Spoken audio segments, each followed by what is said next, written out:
오늘 마가복음 강의로 다시 돌아와서 마가복음의 42번째 시간 누가 크냐라는 제목으로 말씀 나누겠습니다.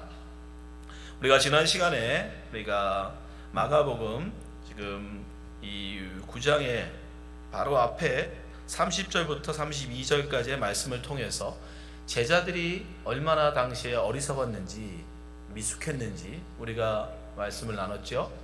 제자들은 예수님의 그 놀라우신 가르침, 특별히 이 8장 사이에 보면, 이 8장에서 이 9장까지 오는 사이에 보면 예수님께서는 특별히 제자들에게는 다른 사람들은 경험하지 못한 놀라우신 은혜를 체험하게 합니다. 가장 결정적인 게 뭐냐면 변화산이라는 곳에 가서 예수님이 영화로운 몸으로 변화되는 걸 보여주세요. 그 천국에 부활한 이후에 우리의 모습이 이렇게 될 것이다 라고 변화의 모습을 직접 보여주신 겁니다. 그랬음에도 불구하고 제자들은 예수님의 그 십자가와 부활을 이해하지 못해요. 그걸 깨닫지 못합니다. 왜냐? 미숙하기 때문에. 그래서 제가 말씀드렸죠. 여러분, 예수를 잘 믿는다는 거, 참된 예수 제자가 된다는 건 얼마나 오랫동안 예수님을 따라다녔냐가 아니라는 거예요.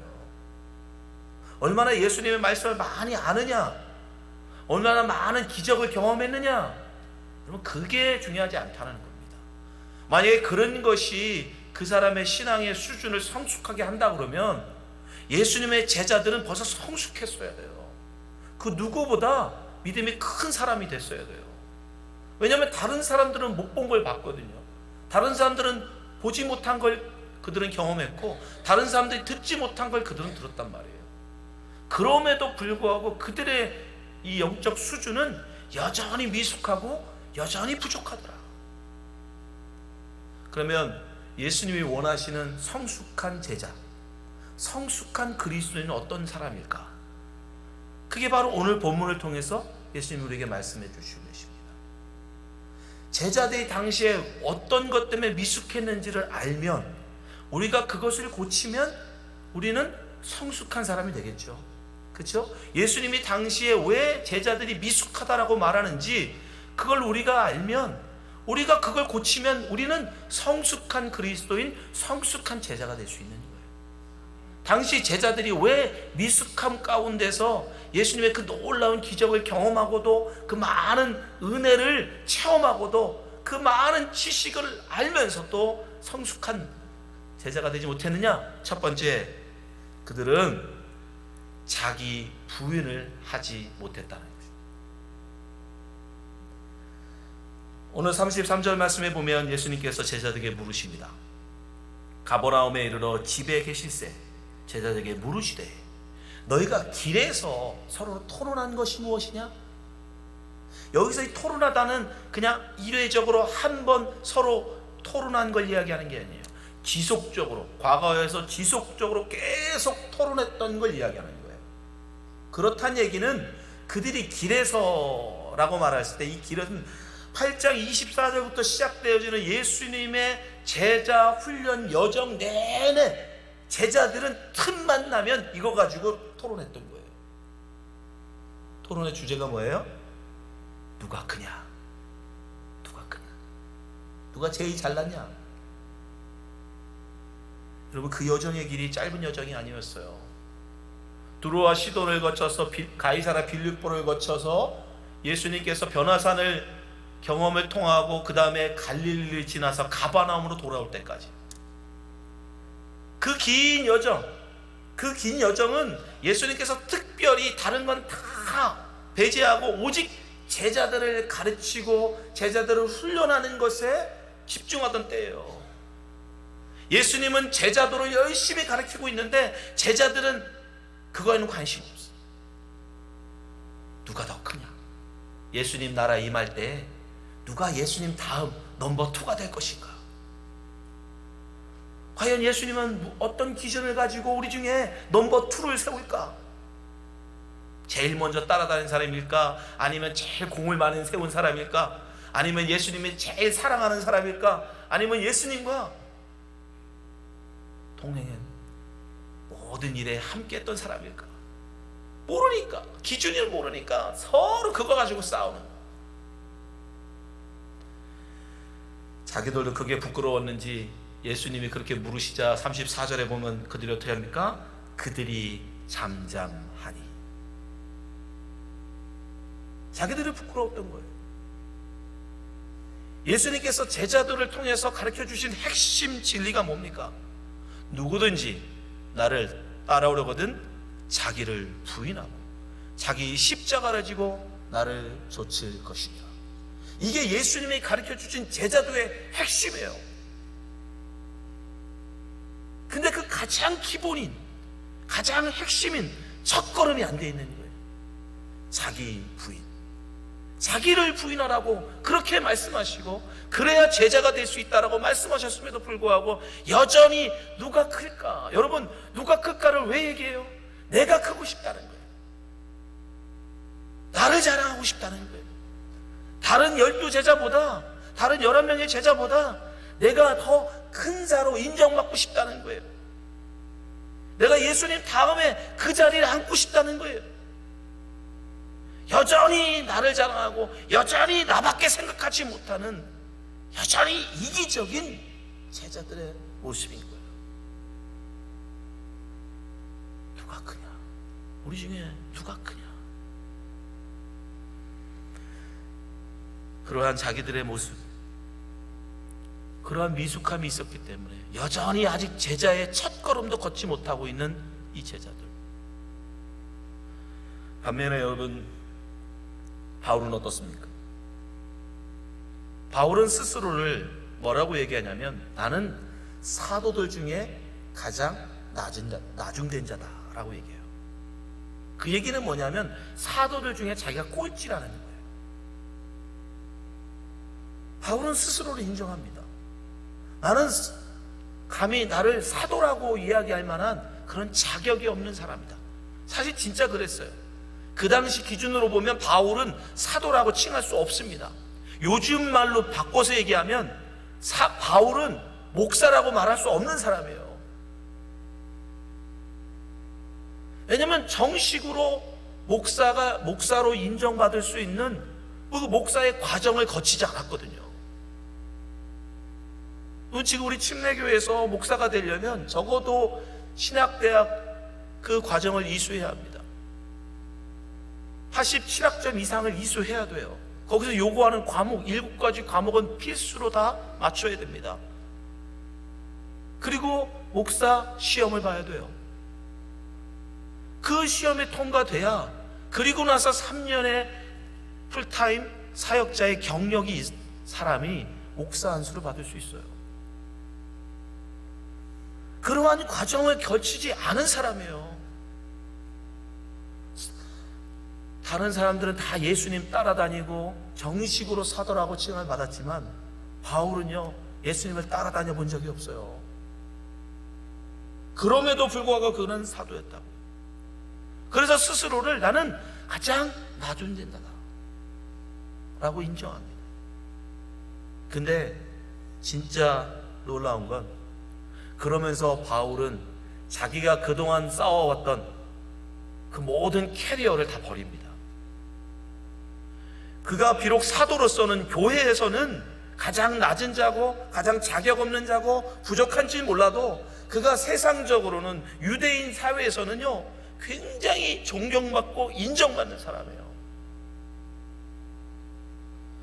스스로도 그걸 알아요. 모르는 게 아니에요. 빌립보서에 보면 나도 육체를 신뢰만 하며 만일 누구든지 다르니까 육체를 신뢰할 것이 있는 줄 생각하면 나는 더욱 그러하니라. 육체적으로 말하면 나도 자랑할 만하다라는 거예요. 왜? 내가 8일 만에 할례를 받고 이스라엘 족속이요 베냐민의 지파요 히브리인 중에 히브리인이요 율법으로는 바리새인이요. 당시 여러분 바리새인이 많지 않았습니다. 이스라엘 사람 중에 바리새인으로 치안받을 수 있는 사람은 6,000명 정도밖에 되지 않았어요. 근데 그 바리새인 중에서도 최고의 바리새인이라고 인정받는 사람이 가말리엘이에요. 가말리엘이라는 사람에게서 배운 제자들을 바리새인 중에 바리새인이라고 칭할 정도예요. 근데 그 수제자가 바로 바울이에요. 그러니까 바울은 세상적으로 말하면 얼마든지 출세할 수 있는 사람이에요. 얼마든지 자기 캐리어를 이야기할 수 있는 사람이에요. 다른 사람과 비교해서 누가 더 크냐라고 논할 때 유대인 사회에서 그 누구에게도 지지 않을 만큼 난 큰 자다라고 말할 수 있는 사람이에요. 근데 그가 부활의 예수님을 만난 이후에 어떻게 됩니까? 그 모든 것을 버리는데 뭐라고 얘기하면 그 모든 것을 내가 배설물로 여기노라. 똥처럼 여긴다. 나한테 그것은, 그런 모든 것은 나를 자랑하고 나를 드러내고 나를 뽐내려고 하는 쌓아왔던 모든 나의 모든 경력, 나의 지식, 나의 모든 것을 나는 똥처럼 여긴다. 그게 바로 자기 부인인 겁니다. 근데 제자라고 사도라고 인정받던 이 예수님의 제자들은 실상은 아직도 여전히 예수님 다음 자리가 누구일까? 우리 중에 누가 제일 클까? 우리 중에 누가 제일 높은 자리에 앉을까? 여전히 그것을 탐하고 있더라고요. 여러분은 어떻습니까? 여러분은 예수님을 따르겠다고 나선 그리스도인입니다. 여러분은 여러분 자신을 부인하고 계십니까? 여러분의 자신의 모든 싸워왔던 이 세상에서 인정받고 이 세상 사람들로부터 존경받을 만한 싸워왔던 모든 것들을 예수 그리스도를 위해서 정말 다 버리셨습니까? 그 자기 부인이 되지 않으면 우리는 예수님의 제자가 될 수 없어요. 자기 부인이 되지 않고는 결코 예수님의 길을 따라갈 수가 없습니다. 제자들이 왜 여전히 미숙한 가운데 있었느냐? 그 많은 기적을 경험하고 그 많은 가르침을 받았음에도 왜 제자들이 여전히 미숙한 가운데 예수님의 참된 제자가 되지 못했느냐? 자기를 부인하지 못했기 때문이에요. 여전히 자기밖에 생각할 줄 모르는 이기적인 사람이었기 때문에. 사랑하는 성도 여러분, 여러분이 정말 예수님의 제자가 되길 원하신다면 여러분 자신을 버리시기 바랍니다. 부인하시기 바랍니다. 이제 이기적인 마음, 나만 생각하고 내 것만을 생각할 줄 아는 그런 이기적인 모습, 그것을 부인할 때, 그것을 우리가 내려놓을 때 비로소 우리는 예수님의 제자로서 첫걸음을 뗄 수 있는 거예요. 이 아침에 말씀을 듣는 모든 성도님들이 정말 예수 그리스도의 참된 제자로, 자기를 부인함으로 예수 그리스도의 참된 제자로 서는 성도가 되시기를 주님을 축원합니다. 두 번째, 왜 예수님의 제자들은 성숙한 그리스도인, 참된 제자가 되지 못했을까? 그것은 그들이 여전히 세상적인 가치관으로 살고 있었기 때문입니다. 이것이 굉장히 중요한 말씀이에요. 예수님께서는요, 그렇게 아직도 여전히 누가 더 크냐라는 걸 가지고 토론하고 싸우고 있는 제자들을 일부러 부르십니다. 그리고 한 가지를 가르쳐 주세요. 35절 보세요. 예수께서 앉으사 12 제자를 불러서, 다른 사람은 부르지 않습니다. 12 제자들만을 부르세요. 이것은 왜 그러는 거예요? 특별한 가르침을 전하시겠다는 거예요. 무엇을 가르치십니까? 누구든지 첫째가 되고자 하면, 너희들 누가 더 크냐? 누가 첫째냐? 누가 둘째냐? 누가 넘버 3냐? 서로 싸우고 있는데 내가 그 비결을 가르쳐줘. 너희들 첫째가 되고 싶냐? 넘버 1이 되고 싶냐? 그러면 무사람의 끝이 되라. 무사람을 섬기는 자가 되라. 이게 무슨 말입니까? 이걸 역설이라고 하죠. 첫째가 되고 싶으면 꼴찌가 되래요. 첫째가 돼서 군림하고 왕이 돼서 다른 사람들을 지배하고 다스리는 사람이 되고 싶으면 종이 되래요. 아멘이십니까? 그럼 졸업하세요. 여러분이 정말 그걸 이해하시고 여러분이 그걸 정말 진리로 받아들이시고 그걸 여러분들이 정말 여러분의 삶 가운데 행한다면 여러분은 진짜 예수의 참 제자이십니다. 여러분, 예수를 믿는다는 건요, 우리가 이제까지 알고 이제까지 배우고 이제까지 살아왔던 세상의 가치관을 뒤집는 거예요. 그게 예수 믿는 거예요. 교회 출석해서 등록하는 게 예수 믿는 게 아니에요. 새신자 성경 공부 마쳤다고 여러분이 그리스도인 되는 게 아닙니다.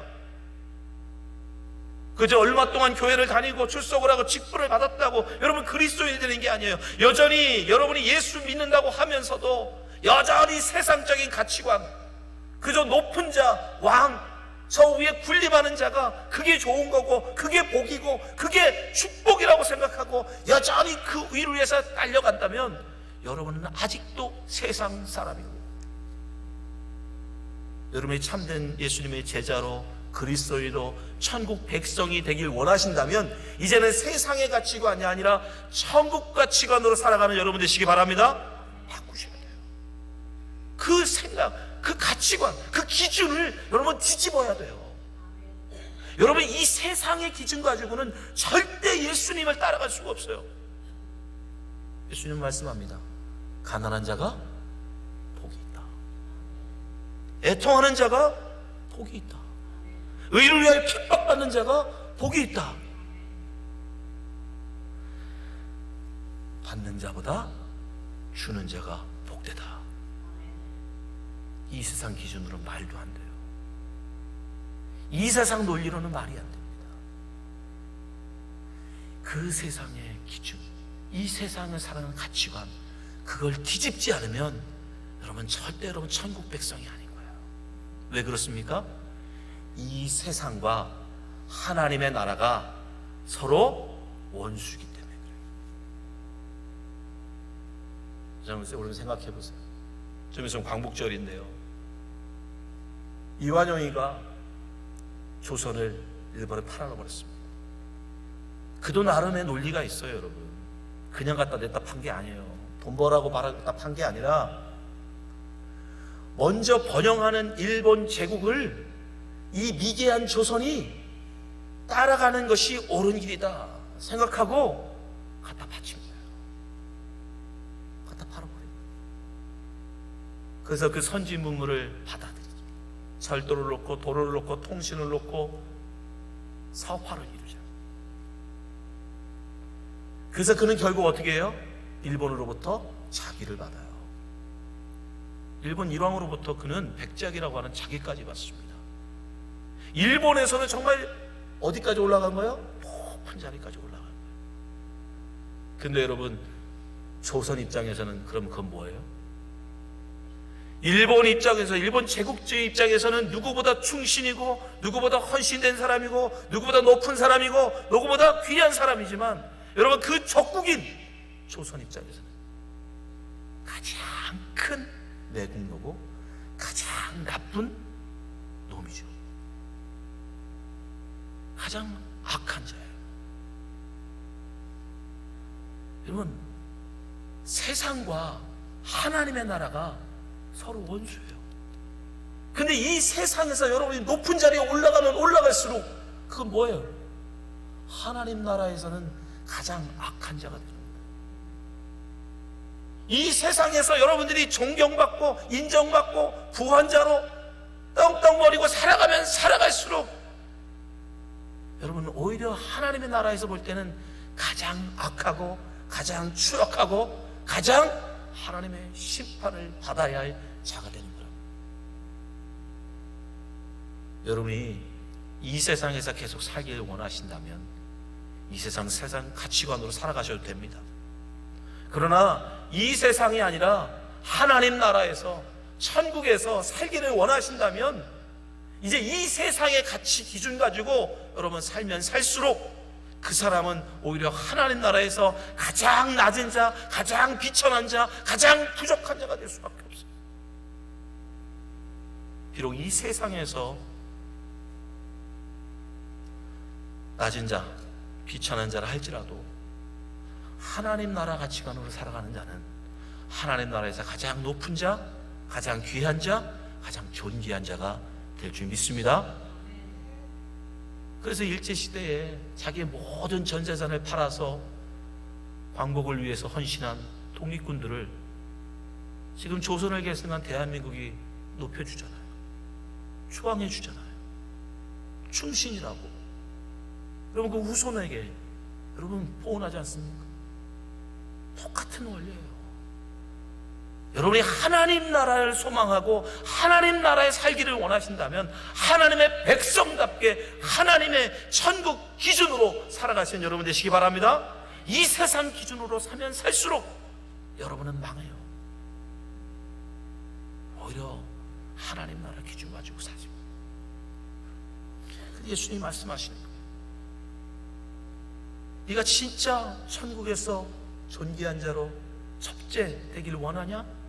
그럼 이 세상에서는 가장 낮은 자, 가장 비천한 자, 종으로 섬기는 자가 되라. 그러면 이 세상에서는 가장 비천하고 연약할지 몰라도 그가 천국에서는 가장 존귀한 자로 인정받게 된다는 것입니다. 예수님께서 우리에게 그 본을 보이셨죠. 인자가 온 것은 섬김을 받으려 함이 아니라 도리어 섬기려 하고 자기 목숨을 많은 사람의 대속물로 주려 함이니라. 예수님은 만왕의 왕이셨어요.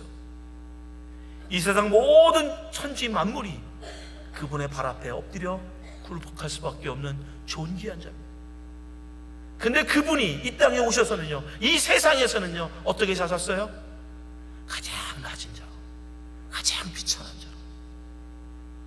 여러분이 아무리 가난해서 여러분이 어려운 시대를 태어났다 하셔도 이 중에 누울 곳이 없어서 태어나자마자 여러분 말구에 누우신 분이 있습니까? 하나님의 능력이 없습니까? 하나님의 힘이 없습니까? 하나님의 눈이 없습니까? 하나님은 얼마든지 예수님을 이 세상의 가장 높은 자, 가장 귀한 자, 가장 부한 자의 자녀로 얼마든지 보낼 수 있어요. 근데 여러분, 우리 주님은 그 자리에 오지 않아요. 누울 곳이 없어 말구 위에 그분은 연약한 자로 이 땅에 오신다. 예수님은 학벌도 없어요. 그래서 당시 사람들한테 무시받았어요. 무식한 자라. 예수님은 여러분 볼품도 없어요. 어느 정도 볼품이 없느냐? 사람들이 보고 너무 추해서 얼굴을 돌릴 정도로. 여러분 성화 다 거짓말입니다. 예수님은요 가장 비천하고 가장 연약한 자로 이 땅에 오셨어요. 왜요? 천국에서 그분이 가장 높으신 분이기 때문에. 여러분 예수님의 제자가 되고 싶습니까? 그리스도인 되고 싶습니까? 그러면 천국 원리로 살아가는 여러분 되시기 바랍니다. 정말 천국의 첫째가 되길 원하신다면 우리 이 땅에서 가장 낮은 자로 섬기는 자로 우리는 이 땅에 살아가야 되는 거예요. 그 사람이 정말 하나님 나라 기준으로 사는 자인지 이 세상 기준으로 살아가는 자인지 뭘로 드러나느냐? 예수님 말씀하세요. 어린아이를 영접하는 자. 36절 37절이죠. 어린아이 하나를 데려다가 그들 가운데 세우시고 안으시며 제자들에게 이르시되 누구든지 내 이름으로 이런 어린 아이 하나를 영접하면 곧 나를 영접하며. 못합니까? 왜 어린아이를 데려다가 그럴까요? 지금이야 많이 좋아졌지만 당시의 어린아이는 사람이 아니었어요. 그냥 부모의 소유물이었어요. 부모가 키우기 싫다, 이러면 안 되겠다 싶으면 여러분 갖다 묻어도 아무도 뭐라고 할 수 없는 그런 시대예요. 그 어린아이, 아무도 사람 취급하지도 않고 아무도 존귀한 자로 인정해주지 않는 그 당시에 가장 낮은 자, 이 어린아이. 근데 그 어린아이도 예수님을 영접하듯 영접하는 자. 그건 누구겠어요? 이 세상 기준 가지고 살아가는 사람은 절대 안 해요. 하나님 나라 기준 가지고 살아가는 사람만이 당시 사회에서 가장 낮은 자. 지금 이 시대로 말하면 누구예요? 가장 가난한 자, 가장 배우지 못한 자, 가장 비천한 자. 그들을 예수님 영접하듯 영접한다는 겁니다. 다른 사람들은 말할 것도 없는 거죠. 바로 그가 천국 백성이라는 거예요.